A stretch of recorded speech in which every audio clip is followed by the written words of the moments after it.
Jeu de miroir entre le passé et le présent. La nouvelle exposition temporaire du château de Nyon met en lumière les objets du quotidien du XVIIIe siècle et des œuvres d'artistes contemporains. Visite des lieux avec le commissaire qui nous présente les liens avec la ville de Nyon. Par exemple, ces deux plats qui ont été acquis au début de l'année dans une vente à Zurich. Si vous allez à côté de la place du marché, à l'hôtellerie du XVIe siècle, sur le côté, il y a une porte avec deux armoiries au-dessus, dont celle de la famille d'Aubonne. Ce sont exactement celles qui se trouvent là. C'était une famille bourgeoise de Nyon au XVIIIe siècle. Autre objet insolite acquis l'année dernière, cette boule avec son couvercle ajouré.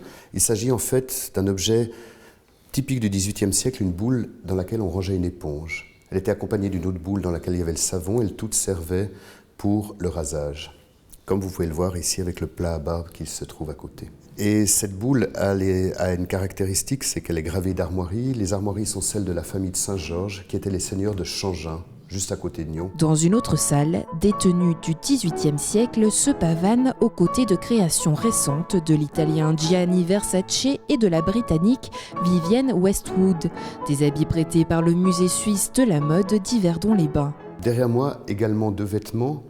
À gauche, une chemise de toilette qu'on utilisait notamment lorsqu'on se faisait poudrer les cheveux pour éviter que la poudre ne tombe sur les habits.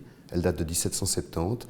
Et juste à côté, on croirait sa sœur jumelle, ou sa sœur en tout cas, un caraco créé par Vivienne Westwood en Angleterre en 1995. Donc il y a 200 ans qui séparent ces deux vêtements. Un peu plus loin, la peinture puise aussi dans le patrimoine, comme ces imposantes acryliques sur toile. Ce sont les œuvres de Jan de Vlieger. Jan de Vlieger fait presque des portraits de porcelaine en très grande dimension. On peut même se dire que finalement la porcelaine est un support qui lui sert à peindre de manière abstraite. Nous lui avons aussi commandé pour les collections du château ce qu'on pourrait appeler deux portraits de porcelaine. Ce service en porcelaine du XVIIIe siècle fait en Chine pour une famille vaudoise. Et en dessous, ces trois pièces qui sont une garniture de cheminée qui servait à présenter des tulipes au XVIIIe siècle.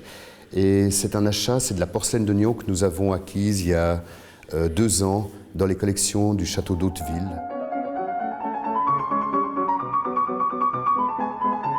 Ici, nous nous trouvons dans un passage où il y a plusieurs singes.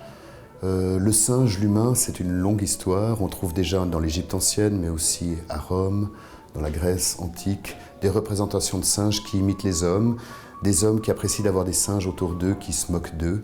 Ici, par exemple, une photographie de Karen Nor, une artiste anglaise, et où le singe est devant un chevalet, s'apprête à peindre. C'est une moquerie des mauvais peintres.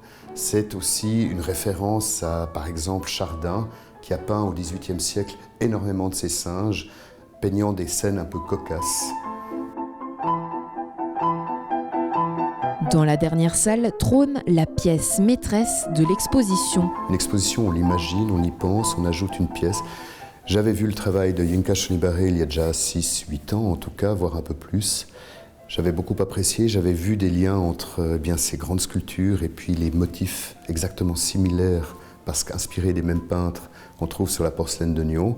Et j'avais eu l'idée de construire une exposition là autour. Une pièce inspirée de Jean-Honoré Fragonard avec son tableau L'amant couronné, ici à la tête coupée. Et Yinka Shonibare s'inspire de cela pour annoncer finalement qu'un siècle frivole tel qu'on conçoit que le fut le XVIIIe siècle, assez mal fini puisque les têtes sont coupées. C'est bien pour ça que l'exposition se termine par une authentique guillotine qui nous a été prêtée par le musée de Genève. Est-ce qu'on sait s'il y a des Nyonnais qui ont eu la tête coupée? Alors on sait qu'il y a eu un Nyonnais qui a été décapité au XVIIe siècle, peut-être pas à Morges, mais c'était le bailli de Nyon, et en fait il avait puisé dans les caisses de l'État, et donc il a été décapité à Morges, je crois, mais à la hache. Un bal masqué, 18e siècle et art contemporain, une exposition à nous faire perdre la tête et à découvrir jusqu'au 26 novembre.